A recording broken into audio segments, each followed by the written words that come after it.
Voilà.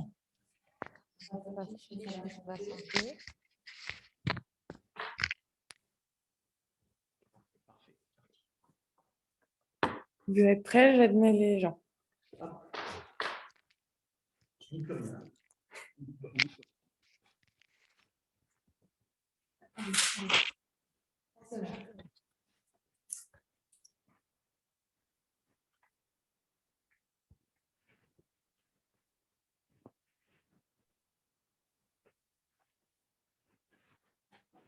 Bonjour à tous. Je vois qu'on a encore une personne qui va entrer dans la conférence. Donc, on va l'attendre et on pourra commencer. Voilà, tout le monde est là. Donc, je suis Lynn Engström, je suis chargée de projet et communication du musée d'Eschlet et je suis ravie de vous accueillir pour cette deuxième conférence en ligne qui a lieu sur Zoom. Nous sommes dans la bibliothèque du musée d'Eschlet pour une conférence autour de la programmation Jean-Puy Ambroise Vollard, un fauve et son marchand. Cette conférence a pour sujet la céramique et plus particulièrement la céramique des fauves, portée par André Mété. Et nous avons au dernier étage de l'exposition de formidables pièces de céramique inédites, encore jamais montrées au public, ce qui a donné lieu à l'idée de cette conférence animée par Éric Pierre Moinet, conservateur général du patrimoine et co-commissaire de l'exposition. Nous vous rappelons que vous pouvez poser toutes vos questions via le fil de discussion. Nous les poserons ensuite à Monsieur Moinet qui y répondra. Monsieur Moinet, je vous laisse la parole.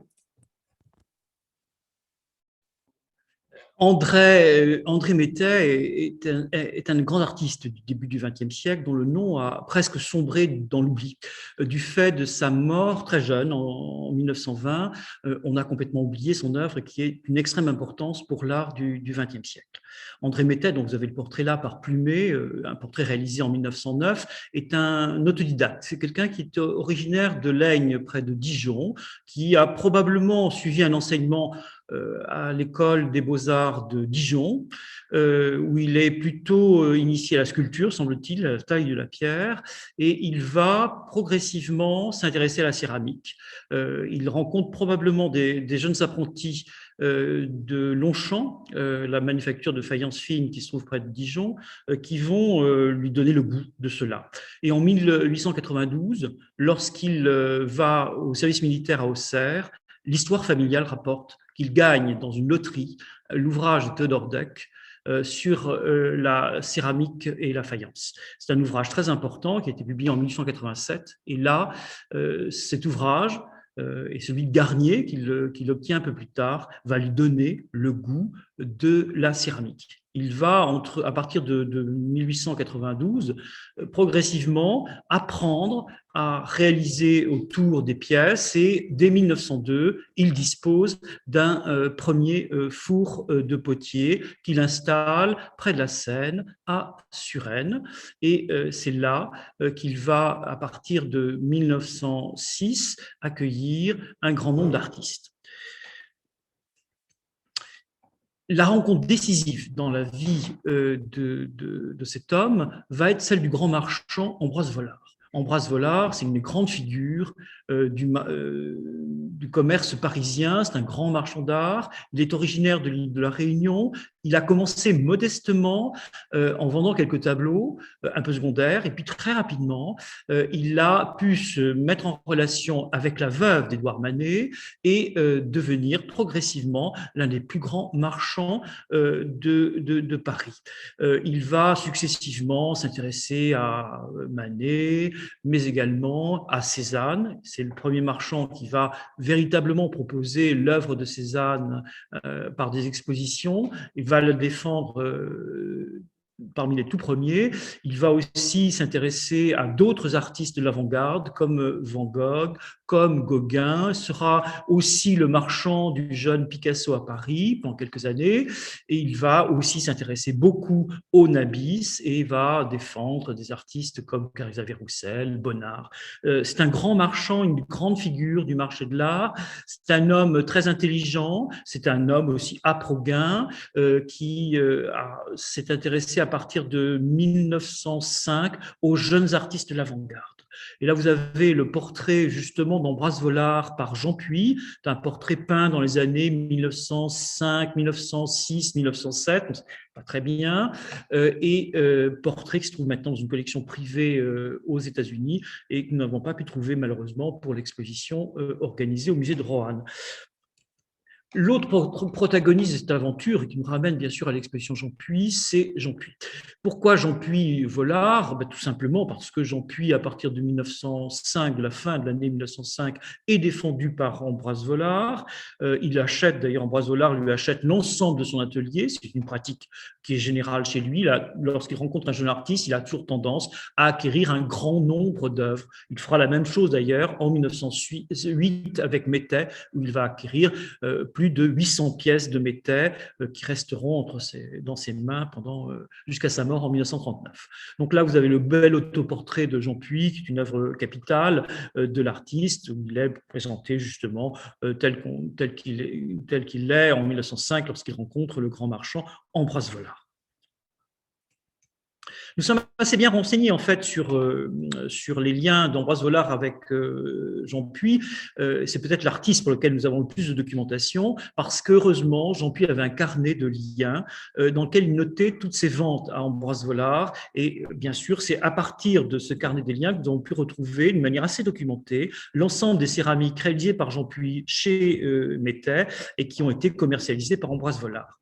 Alors, Ambroise Vollard s'intéresse à Métais. Pourquoi? Pour deux raisons, très probablement. Parce que, d'une part, il a la possibilité de voir ces céramiques dès le salon de 1903. Il découvre ses œuvres à la Galerie Druet, près de chez lui, et en 1906, Vlaminck rapporte qu'il lui présente ce potier. Son œuvre entre 1902 et 1905 est une œuvre de potier débutant, il faut bien le dire. Il fait surtout du grès flammé, dans l'esprit de Chapelet, et il va très rapidement, avec la rencontre de Vollard, changer sa production d'une manière véritablement délibérée en s'intéressant pour Vollard à la problématique de la faïence. Et c'est dans le domaine de la faïence que la plupart des grands artistes qui vont travailler pour Vollard vont s'exercer. La technique mise au point par Métais est faite à la demande d'Ambroise Vollard. Lorsque Ambroise Vollard rencontre en 1906 Métais, il lui demande d'accueillir dans son atelier de Suresnes tous les artistes de son écurie, tous les artistes qu'il expose dans sa galerie. Il s'agit de peintres fauves de la nouvelle génération, dont on verra les œuvres tout à l'heure avec abondance, mais il s'agit aussi d'autres artistes, des artistes nabis en particulier, tels que Bonnard, Xavier Roussel, en particulier Maurice Denis aussi, et des artistes indépendants, parfois des artistes âgés. C'est le cas pour Marie Cassatt et c'est le cas aussi pour le célèbre douanier Rousseau qui a réalisé un certain nombre de pièces pour Métais.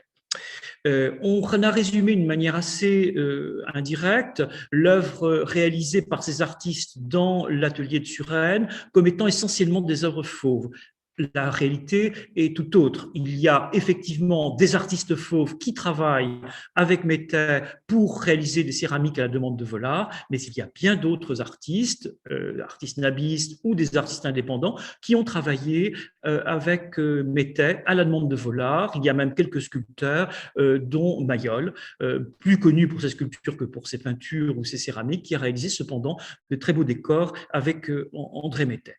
André Métais, son travail est à la fois méconnu et en même temps bien connu parce que de nombreux musées conservent des œuvres essentielles de cet artiste, en particulier le musée de Grenoble, le Petit Palais et le musée d'art moderne de la ville de Paris, et dans quelques grands musées de région à Dijon, mais aussi à Nevers, vous avez des pièces réalisées par André Métais, dont on peut voir aussi des œuvres dans les grands musées étrangers et également au Musée national de la céramique à Sèvres. Voilà quelques-unes des œuvres d'André Métais qui accompagnent l'exposé, qui vous montrent les pièces de style oriental réalisées par André Métais à partir de 1908. L'accueil des artistes est assez mal documenté. Ils doivent venir travailler probablement à la journée en s'installant à Suresnes. Donc, il va accueillir individuellement les artistes, il les accompagne dans son travail. C'est-à-dire que Métais réalise les pièces, les formes, il les fait cuire une première fois, on appelle cela une cuisson dégourdie à 1000 degrés, il les couvre des trempes dans l'émail, qu'il laisse sécher, et c'est sur cet émail qui est encore frais, mais un tout petit peu sec, que les peintres doivent réaliser leur décor. L'opération est une extrême délicatesse, il faut avoir le geste sûr, il faut être extrêmement rapide. L'artiste trempe son pinceau dans une sorte d'émail qui est réalisé à partir d'oxydes, deux oxydes qui sont très limités. Vous avez des verts, deux verts, vous avez également un jaune orangé, vous avez en très petite quantité le rouge qui supporte mal les cuissons très fortes en cuisson de grand feu, et vous avez également un manganèse qui vire au noir, qui donne des bruns, violets ou noirs selon la densification. L'artiste utilise très probablement un médium pour aider à la fluidité de la couleur, et on sait par Théodore Deck, qui est le grand maître à penser de Métais, qu'il utilise un fluide qui lui permet d'être plus rapide dans l'exécution et d'avoir une couleur beaucoup plus diluée. Donc là, vous avez deux pièces essentielles de Matisse qui ont été réalisées chez Métais et qui nous présentent justement toute la modernité des compositions réalisées par ces artistes. C'est une rupture totale. Il n'y a pas de tradition au XIXe siècle établie de lien entre des potiers et des peintres. Les seules expériences menées sont celles de Taylor Deck dans son atelier, qui accueille un certain nombre d'artistes qui travaillent en collaboration avec lui dans les années 1860-1880. Puis, on a bien sûr l'expérience de Chapelet qui accueille Gauguin, qui va initier Gauguin à la céramique dans l'atelier d'Auteuil. À part ces quelques expériences, qui sont des expériences fondamentales, mais extrêmement limitées, il n'y a pas de lien véritablement entre des peintres ou des sculpteurs, des artistes importants, et des potiers. Cette rupture est une rupture traditionnelle en France, car l'art de la céramique, depuis le début du XIXe siècle, devient plutôt une production non plus artistique, mais manufacturée, et même dans les manufactures de très grande qualité, comme Sèvres, les productions sont réalisées dans le cadre d'ateliers où les artistes proposent un modèle qui est répété par des dessinateurs. Là, au contraire, c'est l'artiste qui lui-même devient le démiurge, qui travaille pour créer ces pièces. Ce sont des pièces bien sûr uniques, c'est-à-dire que l'artiste ne peut réaliser qu'une seule pièce, des pièces qui sont cuites par le potier, qui surveille la cuisson, avec des aléas parfois, des couleurs qui sont plus ou moins bien rendues. Le peintre travaille à l'aveugle, il dispose d'une petite palette dans laquelle il a des échantillons de couleurs émaillées qui lui permettent de juger ses rapports de couleurs dans sa composition. On peut imaginer que les artistes procèdent à partir de dessins préparatoires, et en particulier lorsqu'il s'agit de scènes extrêmement élaborées. Dans le cas de Matisse, on a l'impression qu'il s'agit de pièces qui sont réalisées comme ça au geste, d'une manière extrêmement rapide. Voilà des pièces de Vlaminck autour de la modernité. Là aussi, ce sont des pièces libres, réalisées au geste, aux mains, qui vont sur l'immédiateté du geste, la rapidité. Ce sont des pièces qui sont là pour le décor, essentiellement pour le décor. C'est une des quêtes principales des artistes qui ont travaillé pour Métais. Rouault, parmi les grands peintres proches des Faux, va réaliser aussi pour Métais un très grand nombre de pièces. C'est peut-être le peintre qui restera le plus fidèle à Métais, puisqu'on sait qu'il va travailler à Suresnes jusqu'en 1910. L'atelier de Suresnes fonctionne avec les artistes de l'écurie de Vollard entre 1906, présentation de Vlaminck à Métais et de Vlaminck à Vollard se fait au cours du printemps 1906, et on peut imaginer que c'est à partir de l'automne 1906 que les artistes commencent à travailler chez Métais. En 1907, les pièces, une centaine d'œuvres, les plus importantes, sont présentées au Salon d'automne. Donc, on a déjà une date butoir qui nous donne une chronologie extrêmement relative pour ces pièces. Seuls quelques artistes vont poursuivre cette expérience au-delà de 1907. C'est le cas de Jean Puy, c'est le cas de Rouault, qui va exposer, qui va travailler régulièrement chez Métais jusqu'en 1910. En janvier 1911, l'atelier de Métais est détruit par les célèbres crues de la Seine qui vont inonder Paris et ravager les environs de Paris. Donc c'est une date véritablement qui marque la rupture et l'achèvement de cette expérience. Mais on sait que dès 1908, Métais a une production personnelle extrêmement importante et qu'il va privilégier sa production personnelle, à tel point qu'en 1909, on lui consacre une grande exposition au Palais Galliera et qu'il va, à partir de 1909, être considéré comme le plus grand potier de sa génération. Dans les très belles pièces réalisées, vous avez aussi, pour les peintres fauves, de Rhin. Vous avez ici une pièce aux 3 figures de femmes nues, probablement des baigneuses, une pièce qu'il faut dater de cette période de 1906-1907. De Rhin est un artiste extrêmement fécond dans l'atelier de Métais.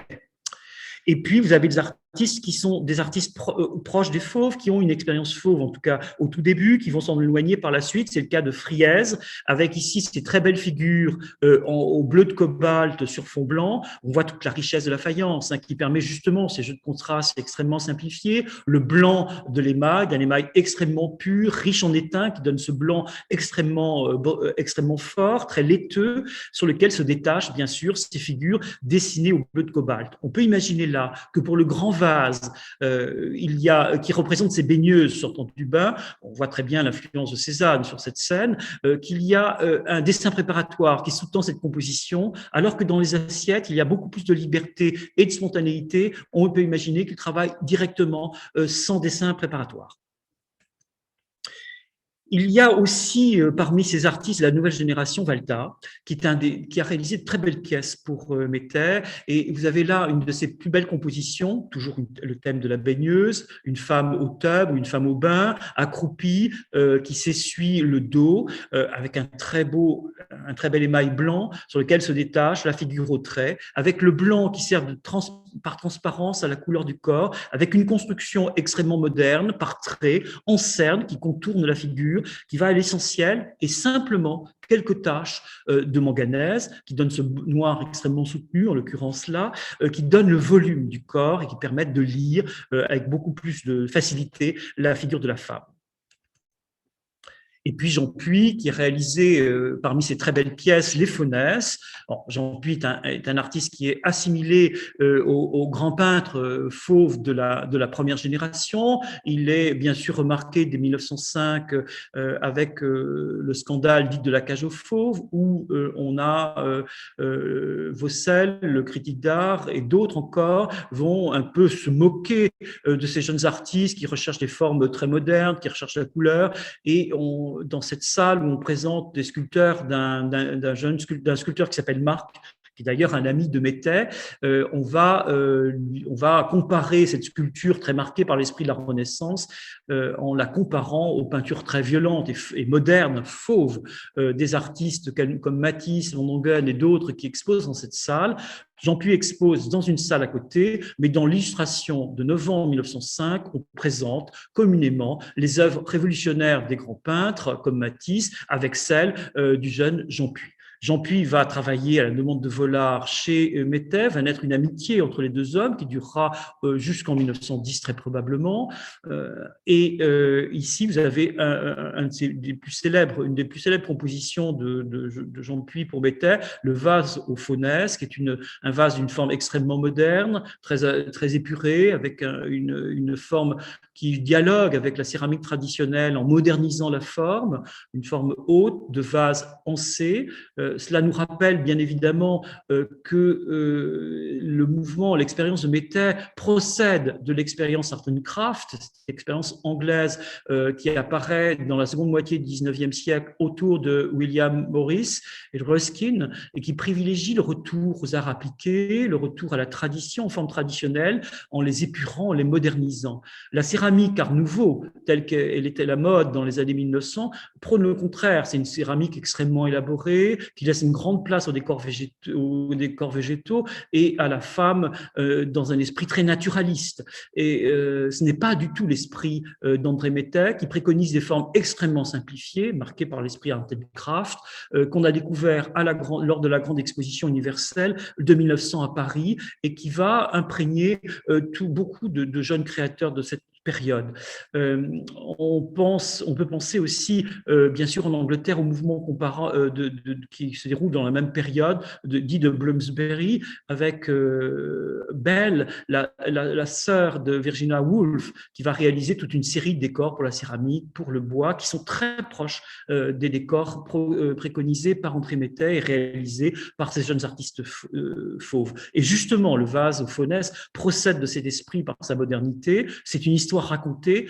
Jean-Puy adore raconter des histoires, donc le vase est tournant et raconte, finalement, associe des formes à l'antique de jeunes femmes dansant avec des animaux. Le mélange, bien sûr, associe la femme au thème du sauvage, avec l'ours qui est là pour rappeler, ou les bêtes féroces qui sont là pour rappeler un univers qui évoque, bien sûr, le cirque, une mythologie un peu rêvée, et Jean-Puy est très sensible à ce genre d'univers.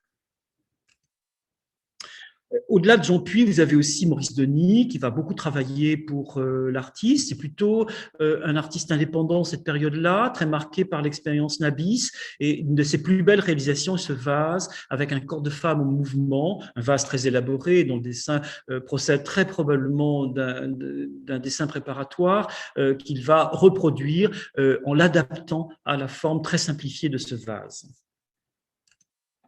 Et puis, vous avez également Mayol, plus connu pour ses sculptures, qu'on a redécouvert il y a quelques années pour ses peintures, et qui a réalisé également quelques céramiques. Là, c'est une pièce de très, très grande qualité. On voit toute la force du sculpteur qui résume le corps en volume, vu de dos. On pense à ces figures telles que la Méditerranée ou d'autres sculptures très célèbres de l'artiste, avec le fond bleu de cobalt qui crée un contraste très, très violent au fond de la pièce. On a là quelque chose de très moderne et qui annonce, bien sûr, les céramiques réalisées par Artigas et Dufy dans les années 1930.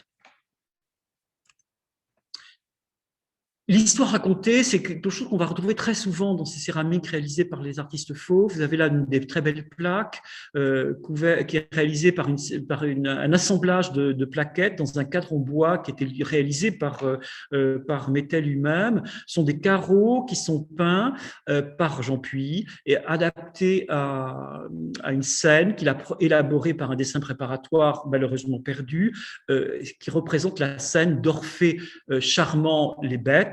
S'inspire bien sûr d'une manière rêvée de la mythologie, avec une composition qui procède véritablement des décors d'opérette, avec une mise en page en scène ou en coulisses successives, les animaux au premier plan, avec deux nymphes, une nymphe nue et une nymphe tenant un instrument de musique, et un arrière-plan plus élaboré à la manière d'un décor de théâtre, avec des feuillages, des arbres et des figures de femmes traitées en manganèse qui se dégagent dans les lointains.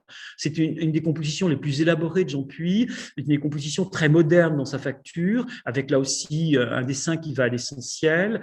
Ce trait pour la caricature caractérise véritablement le goût pour la fantaisie de Jean-Puy. C'est une œuvre assez capitale qui annonce en particulier les céramiques réalisées dans les années 30 par Artigas et André Marquet. André Marquet est un ami de Jean-Puy, ils sont très liés depuis le début, et on peut penser que c'est à travers Jean-Puy et à travers l'expérience de Jean-Puy Mettet que Marquet va s'intéresser à la céramique dans les années 30 en demandant à Artigas de réaliser toute une série de pièces en collaboration avec lui. Alors, il ne s'agit pas de carreaux destinés à être appliqués sur les murs directement, mais il s'agit de carreaux qui sont destinés à être assemblés dans un cadre de chaîne, donc à constituer véritablement des tableautins. C'est un cadre moderne, en fait. Une autre composition de Jean-Puy extrêmement marquée par la mythologie, la scène est mal identifiée. On n'a pas retrouvé dans le carnet de Jean-Puy le titre exact de cette pièce.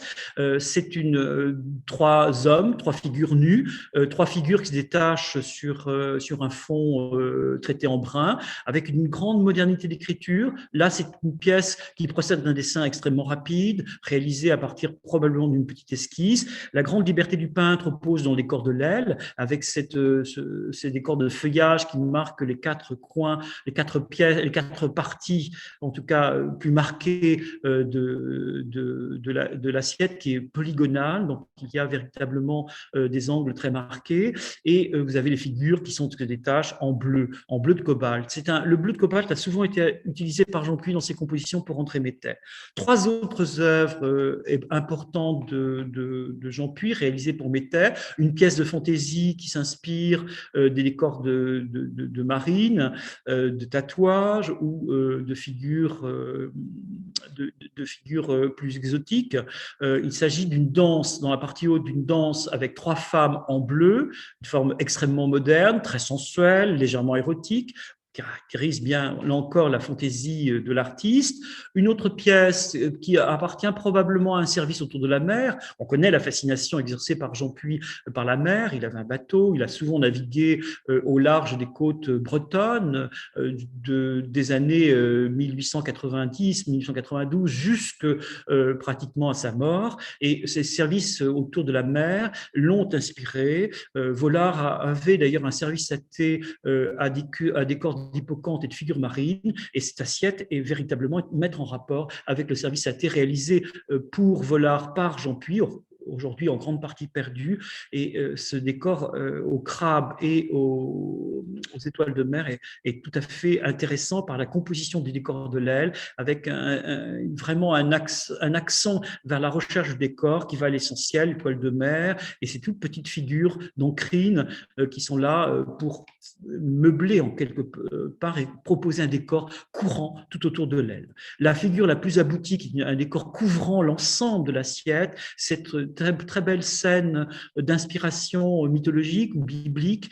On croit reconnaître les grappes de Canaan, mais ce n'est pas forcément le sujet en l'occurrence. Il s'agit d'un homme, une figure bachique, qui propose une grappe surdimensionnée à une jeune femme déshabillée. C'est l'évocation, bien sûr, des fêtes bachiques, mais surtout, ce qui est tout à fait impressionnant, c'est l'importance donnée au décor, avec cette grappe surdimensionnée, la figure de la femme en rose qui se détache sur le fond blanc, et cette façon de couvrir le fond avec un décor très, très important et donne une ampleur à la pièce et une composition d'une grande richesse.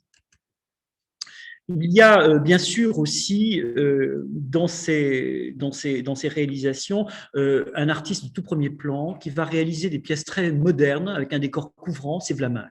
Vlaminck qui s'inspire dans ces années 1906, 1907, 1908 des célèbres décors des ballets russes qui sont très en vogue à Paris. C'est pour cela que les pièces sont difficiles à dater, car il faut bien penser qu'elles ne peuvent être que postérieures au ballet russe, c'est-à-dire peut-être pas réalisé pour 1907, mais peut-être un tout petit peu plus tard, c'est-à-dire en 1908 ou 1909, en tout cas avant 1910.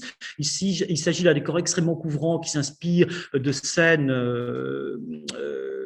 de forêt, avec des oiseaux dans la forêt, avec un décor qui rappelle bien sûr les tissus slaves et les tissus russes. Composition qui rappelle aussi le douanier Rousseau, et vous savez que le douanier Rousseau a travaillé avec Méter, réalisé un certain nombre de pièces.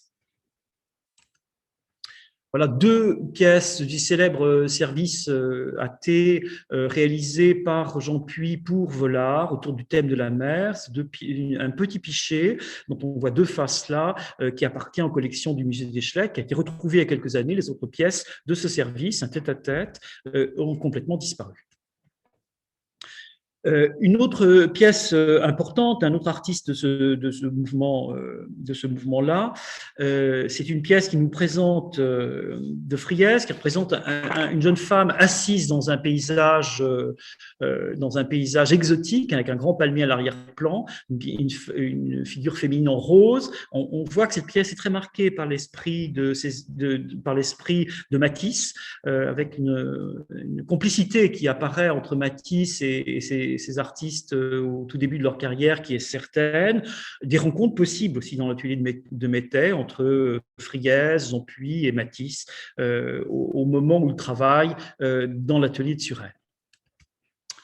Une des plus modernes compositions de Jean Puy, une composition qui a été redécouverte il y a quelques années, qui est présentée pour la première fois dans une exposition, je pense, pour l'exposition Jean Puy à Roanne et à Pont-Aven. C'est une série de carreaux qui formaient probablement un tableautin destiné à l'ornementation d'une maison, avec un encadrement probablement chêne réalisé par Métais et qui a là, en l'occurrence, disparu. C'est un sujet d'inspiration mythologique, là encore, qui présente et qui associe des femmes nues sortant du bain et des hommes dans une toilette tout aussi dénudés. Grande modernité de l'écriture et des figures qui évoquent bien évidemment les grandes compositions très modernes de Matisse dans les années 1905.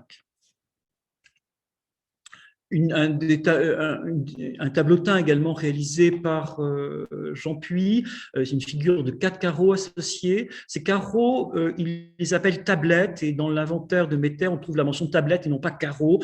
Elles sont d'un format un tout petit peu différent, pas carré mais rectangulaire et évoquent bien sûr les tablettes d'artistes, les tablettes de peintres qui sont utilisées pour peindre des notes.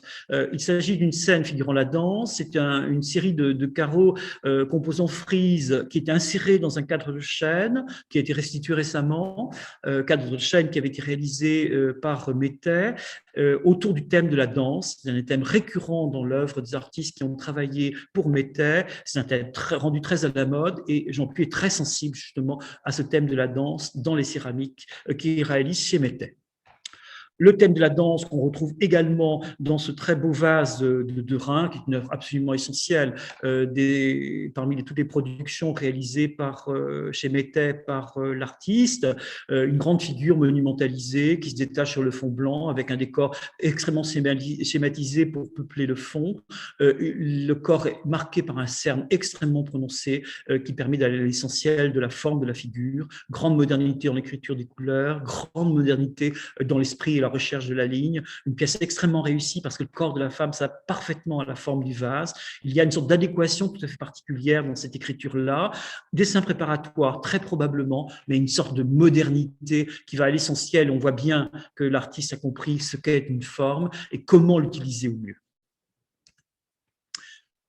L'une des œuvres capitales de Jean Puy, qui est dans une collection privée, qui n'a pas pu être présentée pour l'exposition, qui est un vase qui a souvent été présenté dans les expositions consacrées à l'artiste, un vase autour du thème de la danse. C'est un vase assez monumental par ses dimensions, avec une composition très organisée qui procède d'un dessin préparatoire, élaboré, dessin perdu pour l'instant, qui figure des figures de femmes nues dansant au premier plan en rose, qui se détache sur un paysage à peine abrégé évoquant un fond marin, avec à l'arrière-plan 2 musiciennes, une dansant, jouant des castagnettes et l'autre la flûte de Pan, avec dans la composition de la partie haut du vase un grand décor végétalisé plus abouti. Alors la forme est plus ample, il y a peu de vases de Métais qui ont cette importance-là, on en connaît d'autres par De Rhin en particulier, et c'est à peu près tout, donc très peu de vases de ces dimensions-là, à peine une dizaine peut-être, réalisés par des artistes différents, décorés par des artistes différents. Bon, c'est des pièces compliquées à faire, car ces pièces sont fragilisées au moment où l'artiste les travaille. Ce sont des vases qui sont réalisés probablement peints sur tour, sur un émail pulvérulent, au pinceau, trempé dans ce fluide mêlé d'oxyde, et bien sûr l'enfournement est réalisé dans des gazettes, ce qui protège du feu les pièces. Ce sont des pièces qui sont cuites autour de 1000 degrés, 1050 degrés. Toujours dans ces séries de pièces essentielles, de pièces de Rhin, toujours figurant des corps féminins dénudés. À gauche, un corps très marqué par l'art africain, avec une silhouette féminine en marche, dont la tête est traitée en aplat sur les épaules. Bon, ça évoque bien sûr tout le travail très moderne marqué par la sculpture africaine. On pense Picasso, Demoiselle d'Avignon en 1916. 1907. On pense aux grandes compositions très, très violentes et fortes de Rhin dans ces années-là. De Rhin et l'art africain, il avait une collection d'art africain, et on voit que ce vase est très marqué par cette esthétique-là. La modernité fauve repose dans l'écriture de la couleur, avec ces cernes bleues qui contournent une figure dans un rouge violet très vif, avec quelques taches de couleur verte et jaune qui ponctuent le reste de l'espace. L'autre pièce est organisée en bandeaux, citant d'une certaine manière la céramique plus traditionnelle, avec au centre ces figures de femmes assises, là aussi d'une extrêmement grande modernité, avec une écriture extrêmement libre qui va à l'essentiel de la forme, avec l'usage, là encore, très développé des cernes. Vous avez d'autres figures de femmes dansant, avec ce très bel exemple de Valta, qui a réalisé moins de pièces pour Métais, avec moins de liberté peut-être. Ce qui est tout à fait original là, c'est l'usage des hachures qui permet d'occuper l'espace. On sent qu'il y a moins d'habileté, de légèreté dans la recherche du décor chez cet artiste.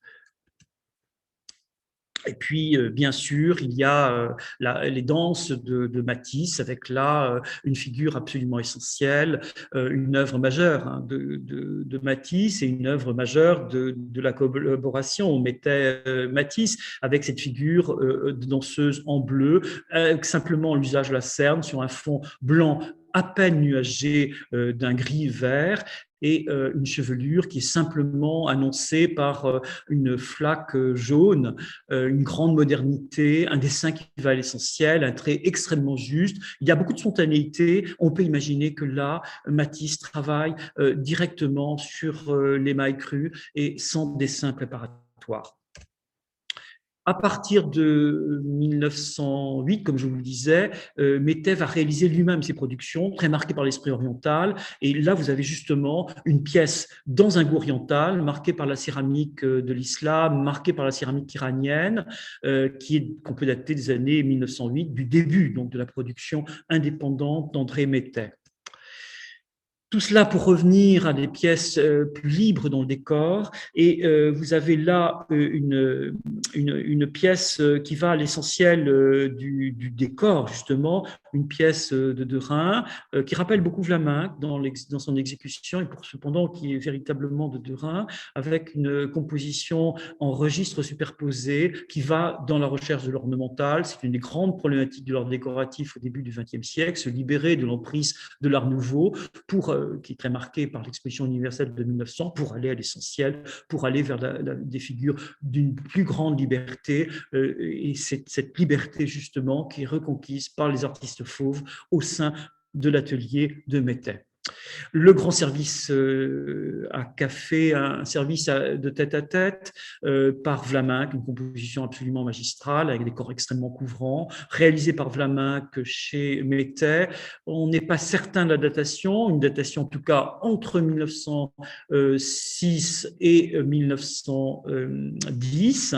Une des grandes pièces cabaret réalisées par l'artiste, il y en a très peu. Jean-Puy a fait un cabaret pour Vollard, à décor marin, et là, ce très belle composition avec un décor d'oiseaux dans des feuillages qui s'inspire d'étoffes russes ou slaves, et très marqué par l'esthétique des ballets russes, et très marqué aussi par cette importance de la découverte des motifs imprimés très modernes, tels qu'on les aime dans les pays slaves et en particulier en Russie. Une composition très libre de Matisse, qui va là aussi à l'essentiel, qui évoque bien sûr les papiers découpés, qui sont d'une toute autre période de l'œuvre de Matisse. C'est un vase sur fond blanc, très moderne dans sa forme, où l'artiste va à l'essentiel, ne pose que quelques éléments décorés, allusifs, et qui vont à l'essentiel des formes, des pétales de fleurs évoquant des marguerites. C'est une composition d'une grande modernité, un vase que l'on doit dater véritablement entre 1906 et 1907. Toujours dans cette modernité radicale, un très beau plat à décor inspiré par les tissus africains, réalisé par De Rhin, là aussi entre 1906 et 1907. chez Valta, dans des compositions laissent plus de place à la femme. On est dans une autre esthétique qui va aussi, qui s'apparente là aussi aux effets recherchés des étoffes, mais avec présence de la figure, avec une figure qui émerge de feuillage dans ce vase à décor en bleu, avec une figure silhouettée en noir, et une autre femme sortant du bain dans une esthétique également plus marquée par Matisse. Un grand vase d'oiseaux volants de Rhin, daté de 1906-1907, avec des feuillages marqués par l'esthétique russe des ballets, et avec une figure très dessinée de cette colombe aux ailes déployées. La symbolique de la colombe associée à la liberté viendra plus tardivement et plus issue de l'univers de Picasso, d'un univers postérieur à Guernica, et surtout de l'univers de l'engagement politique de Picasso dans l'après-guerre. Jean Puy a réalisé une pièce dans ce décor, dans des décors animaliers extrêmement modernes, en hommage au douanier Rousseau. Cette pièce s'appelle Hommage à douanier Rousseau. Le douanier Rousseau a réalisé des pièces pour Métais. Jean Puy a très probablement rencontré le douanier Rousseau, qui est un homme très âgé à l'époque, chez Métais, et il a réalisé cette pièce en s'inspirant d'univers, bien sûr, animaliers, exotiques, des jungles du douanier Rousseau. Une autre pièce qui va véritablement à l'essentiel, avec ces figures de deux femmes dans un paysage à peine évoqué par des touches de vert, une grande modernité, l'essentiel des courbes suggérées par le trait. Il s'agit là aussi d'une pièce essentielle qui est due à de Rhin, qui s'inspire beaucoup, comme vous pouvez le voir là, des pièces de Matisse. Rouault va être le dernier des artistes à rester fidèle avec Jean Puy et Maurice Denis à l'esthétique de Métais. Cette expérience est une expérience extrêmement forte, comme vous avez pu le voir, avec des pièces extrêmement radicales. On sait que une centaine de pièces, un peu plus, sont présentées au Salon de 1907. Mais l'accueil est très réservé, parce que ces pièces sont extrêmement modernes. On est dans une esthétique encore extrêmement marquée par l'Art Nouveau et par l'esthétique préconisée par Sèvres, c'est-à-dire laissant une grande place à l'univers végétalisé que l'on trouve chez Guimard, très simplifié, très marqué par l'esthétique Art Nouveau. Or là, les compositions proposées par Métais, dans les formes comme dans les décors proposés par les fauves ou les artistes nabis, sont beaucoup plus radicales et ne correspondent pas à la sensibilité du moment. Ce sont des œuvres qui sont des œuvres vraiment de précurseurs. Et seules quelques pièces vont être vendues par Vollard à des grands collectionneurs russes. Vollard va garder la plupart des pièces dans son atelier, dans ses magasins, et elles ne sortiront que peu à peu, et surtout en 1937, lorsqu'il donnera un ensemble important de ces pièces au musée du Petit Palais à Paris. On sait que les artistes travaillaient d'une manière très particulière, c'est-à-dire qu'à la fois ils réalisaient des pièces au compte de Vollard, des pièces qui sont marquées en général de la lettre AV, et ils réalisaient aussi des pièces à leur propre compte, et en particulier, on sait grâce au carnet de Jean Puy qu'il y avait toute une série de pièces qui sont restées en atelier Jean Puy jusqu'en 1914 et bien après, pour certaines d'entre elles, qu'il continuait à vendre plus tard à Vollard et qui étaient destinées à faire des présents ou pour qu'il les vende très directement, qui passaient ainsi de l'atelier de Métais à celui de Jean Puy. On n'est pas certain que Métais gardait des pièces réalisées en collaboration. En tout cas, lorsqu'il vend des pièces en 1908 à Vollard, un nombre très impressionnant, presque 600 pièces, il s'agit plutôt de pièces d'une esthétique plus marquée par l'art de l'islam et l'art iranien en particulier. Là, vous avez une des très belles compositions de Rouault, qui est une figure, cette grande femme en rose sur un fond brun marqué. Rouault a réalisé des pièces d'une très grande beauté chez Métais. Il s'agit des plus belles réalisations réalisées probablement dans cet atelier-là. Ce sont, à mon sens, des pièces un tout petit peu plus tardives qui sont réalisées entre 1908 et 1910, à un moment où les liens d'amitié se sont vraiment reformés autour de quelques artistes restés fidèles à Métais, tels que Jean Puy, tels que Vlaminck et tels que Rouault.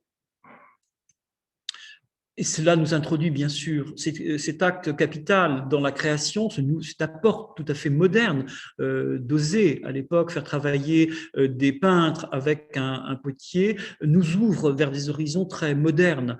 Il faudra attendre, après cette expérience mal reçue par la critique contemporaine, il faudra attendre les années 1930 pour voir à nouveau des artistes travailler avec des artistes, des potiers. C'est le cas d'Artigas qui va travailler pour ces jardins d'appartements avec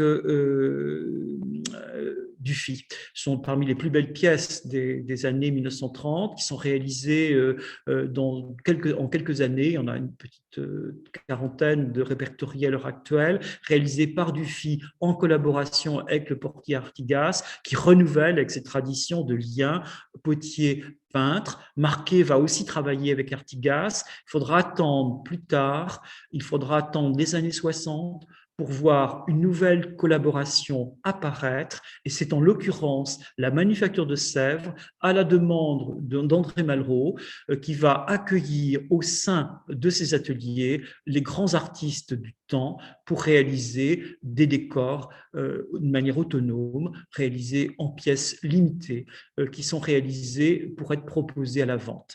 Et ce grand renouveau de la création va trouver un écho plus favorable, mais des expériences là aussi qui restent extrêmement limitées. Alors, ce qu'il faut retenir de cette expérience de la céramique fauve, c'est d'une part la modernité, ce grand apport à la liberté, à la création, à l'originalité de décor qui va véritablement à la recherche de couleurs très très vives, à la recherche de l'essentiel, couleurs bien sûr qui sont utilisées dans la limite de ce que permet la technique de la faïence et la technique de la cuisson à grand feu, mais qui permettent justement des recherches qui vont plus vers l'essentiel et vers la recherche du trait et du décor. On remarque bien évidemment les figures qui sont dominantes dans ces créations. La figure de Matisse qui a réalisé relativement peu de pièces, mais des pièces très belles. La figure de Vlaminck qui paraît aussi capitale. Celle de Derain, vous avez vu la grande modernité des pièces. Celle bien sûr de Rouault. Et puis Jean Puy qui apparaît là aussi comme un des grands décorateurs et comme ayant des propositions très original à faire dans ce type de décor.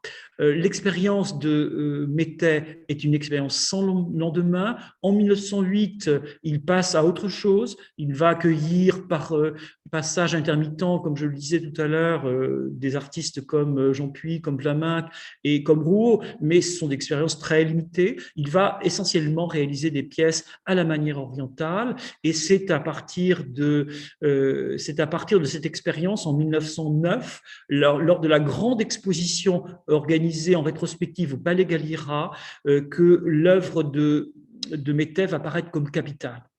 On va vite le considérer comme le plus grand céramiste de sa génération. Il va recevoir la Légion d'honneur, bénéficier de cette très grande exposition, et puis la critique va véritablement s'intéresser à lui, s'intéresser à ses créations, et c'est quelque chose de tout à fait nouveau, car jusqu'à présent, bien évidemment, cette expérience des peintres, cette expérience de collaboration avait relativement peu marqué la critique. Dans l'exposition au Palais Galliera en 1909, il y a peu de pièces de l'expérience Métais en collaboration avec les peintres qui sont présentées. On en retrouve 2 ou 3, donc extrêmement peu. Il a préféré privilégier ses pièces les plus récentes, réalisées entre 1908 et 1909. Et c'est le critique d'art Samba, qui est également un ministre, c'est le député socialiste, ministre très célèbre, qui a légué ses collections au musée de Grenoble, la célèbre collection Agut de Samba. Samba était très intéressé par l'œuvre de Matisse, très intéressé par celle de Signac, et avait dans sa collection des Jean Puy, dont une très belle figure en rose qui se trouve au musée de Grenoble. On sait que Samba va véritablement faire l'éloge dans la critique et dans la presse du travail de Métais. Métais. Son épouse, Georgette Agut, va réaliser aussi quelques céramiques tout à fait intéressantes en collaboration avec Métais entre 1907 et 1910. Donc, une expérience extrêmement forte qui ouvre vers la céramique du XXe siècle, qui ouvre vers l'expérience de Dufy avec Artigas, mais surtout avec la grande expérience du renouveau des liens entre peintres et céramistes, celle de Picasso, celle de la manufacture de Sèvres avec les grands créateurs du XXe siècle, ou celle de Fontana en Albisola. C'est véritablement Métais qui est à la clé de la céramique du XXe siècle. C'est l'un des grands précurseurs. Il faut lui redonner toute cette importance-là.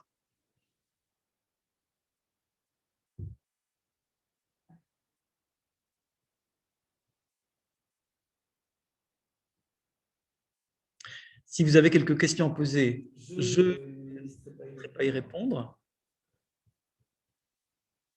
Alors, je vous renvoie bien sûr aux ouvrages qui sont essentiels pour la compréhension de l'exposition. Il n'y a pas d'ouvrage rétrospectif sur l'œuvre d'André Métais. Des travaux sont en cours, travaux d'une jeune universitaire.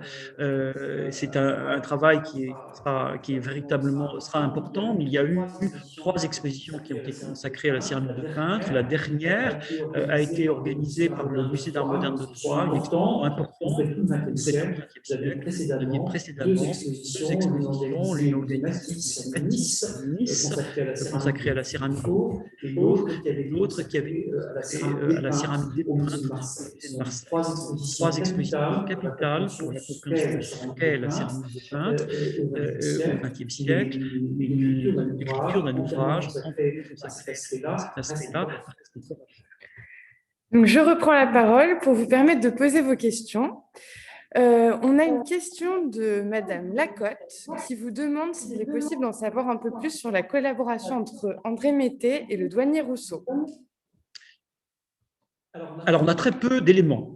On a donc cette pièce de Jean Puy qui s'appelle Hommage au douanier Rousseau, et on connaît 2 ou 3 pièces de douanier Rousseau réalisées chez Métais. Donc là, c'est encore un travail qui reste à faire, car on n'a pas jusqu'à présent pu dresser une liste extrêmement précise des céramiques réalisées par des artistes liés à Vollard chez Métais. Donc, il y a un travail important qui reste encore à faire. Merci. Ensuite, on a une question. Bonsoir, les motifs, couleurs et formes sont très modernes et radicalement innovantes. Qu'en est-il des formes de céramique? Évoluent-elles de façon très importante ou restent-elles assez standardisées? De la part de Dominique, qui vous remercie aussi pour cette passionnante conférence. Alors, il y a 2 choses. Ce sont à la fois des pièces extrêmement modernes et des pièces très simplifiées. Il faut bien imaginer qu'on est en 1906-1907 dans l'esthétique de l'Art Nouveau. On est donc dans l'esthétique telle qu'elle est prônée depuis les années 1890 et dont l'apothéose sera la grande exposition universelle de 1900. Avec, bien sûr, l'apothéose de la manufacture de Sèvres. Ce sont des pièces extrêmement naturalistes, avec des décors très abondants, très couvrants, très naturalistes. Et on est dans une esthétique totalement différente. Là, des pièces très simplifiées, dont l'esthétique repose plutôt sur une relecture des formes traditionnelles, à mettre en lien avec le mouvement Art and Craft anglais, où on préconise justement un retour aux formes essentielles, un retour à des formes traditionnelles mais modernisées, et c'est le cas pour les formes que l'on vient de voir. Mais ces formes d'assiettes sont forcément des formes extrêmement simples qui correspondent bien à l'objet d'un travail peint. Merci. J'ai moi-même une question. Je voulais vous demander pourquoi est-ce que le thème de la femme dénudée était aussi récurrent dans la céramique, et plus particulièrement dans la céramique des Fauves. Alors, le thème de la femme dénudée est un thème très récurrent dans l'esthétique de l'art officiel depuis la seconde moitié du XIXe siècle. L'érotisation du corps de la femme est un des sujets de la peinture depuis l'époque Napoléon III, probablement avant également, tout au long du XIXe siècle. Dans la céramique, c'est quelque chose de plus nouveau. Bien sûr, les décors Art Nouveau ont plutôt préconisé des corps de femmes vêtus ou des corps très naturalistes où la femme est un élément accessoire dans des compositions plus abondantes. Là, c'est la liberté. Et le thème de la femme est un thème omniprésent. La femme dénudée est un thème omniprésent dans la peinture de ces artistes, des artistes de cette génération-là, qu'il s'agisse de Matisse, qu'il s'agisse de Derain, qu'il s'agisse de Jean Puy. Donc là, on voit vraiment qu'il y a une adéquation entre la modernité du sujet, la femme dénudée, qui montre son corps d'une manière sans érotisme. Hein.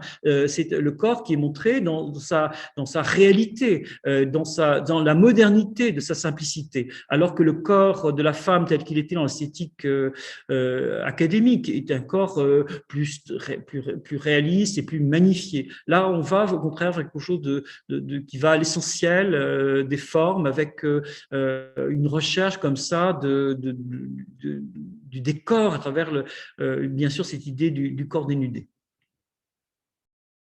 Dernière question. Donc, quelle place occupent ces céramiques dans le parcours artistique de tous les artistes que vous avez cités? C'est une expérience très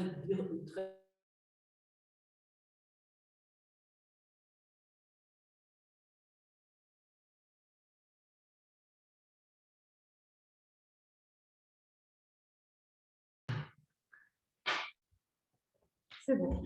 Alors, je rappelle simplement que la plupart des artistes fauves ont découvert la céramique à travers cette expérience-là. C'est quelque chose de tout à fait nouveau pour eux.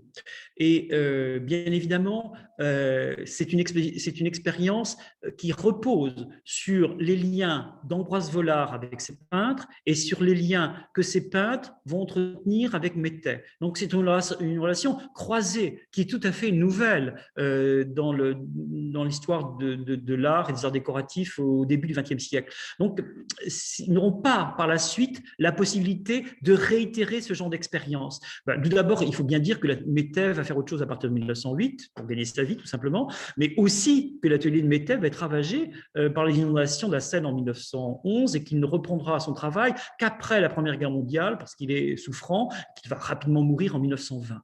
Et d'autres ateliers parisiens ont proposé des collaborations avec des artistes. On la connaît mal et elles n'ont pas cette ampleur-là. C'est le cas, par exemple, d'Avenard, qui a travaillé avec un certain nombre de peintres, on le sait, mais sans que l'ampleur soit la même que celle de Métais. Le fait que Métais se soit associé avec Vollard et travaille avec les faux va donner un aura tout à fait particulier à cette expérience et qui est tout à fait singulier. On a vraiment comme équivalent à l'étranger que l'expérience du Art and Craft autour du mouvement Bloomsbury avec Vanessa Bell, la sœur de Virginia Woolf, et puis d'autres artistes, donc Harrington. Et puis on aura plus tard, dans les années après la Première Guerre mondiale, vers 1918, Omega Workshop, qui prolonge l'expérience de Bloomsbury en Angleterre, où on va faciliter justement le travail d'artistes avec des matériaux comme la céramique ou des plateaux peints, etc. Et ce sera le cas, par exemple, du sculpteur Boyer Brejcha, ce sera le cas du peintre Jean Marchand qui va travailler pour Omega Workshop.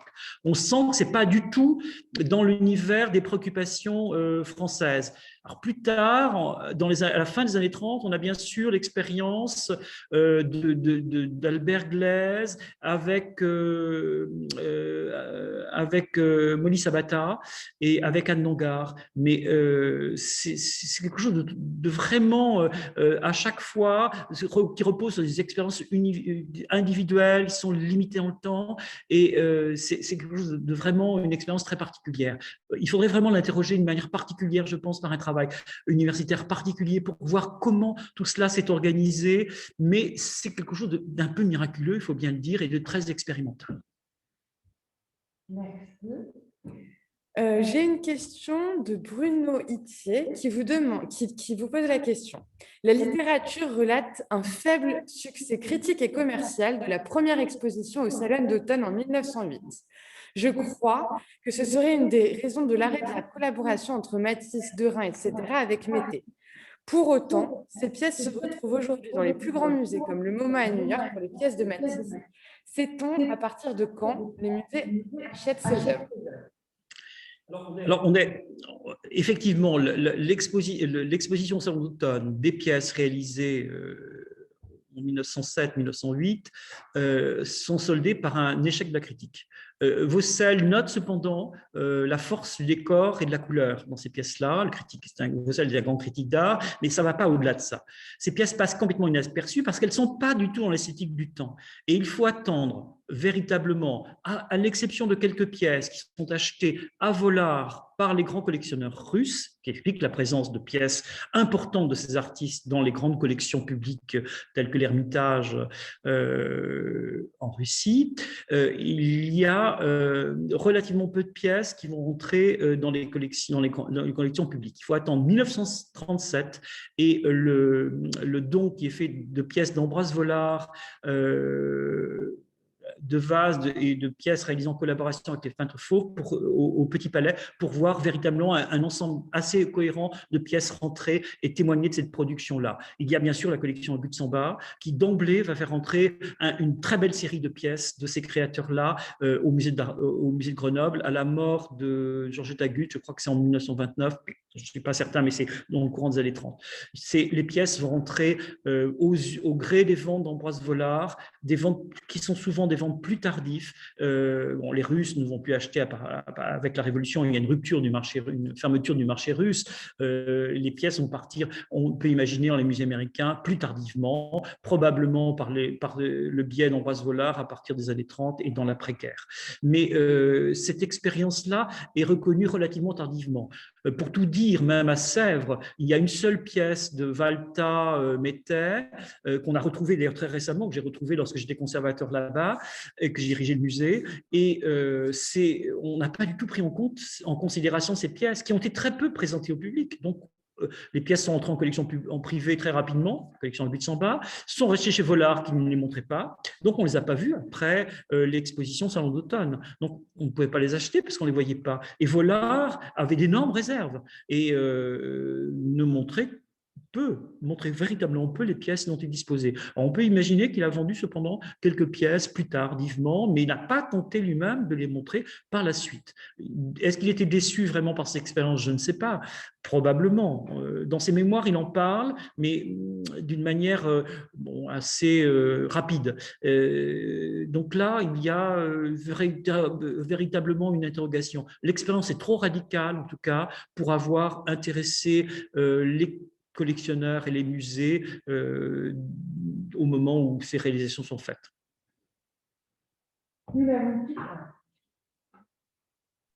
Donc, nous n'avons plus de questions, à moins que je me trompe.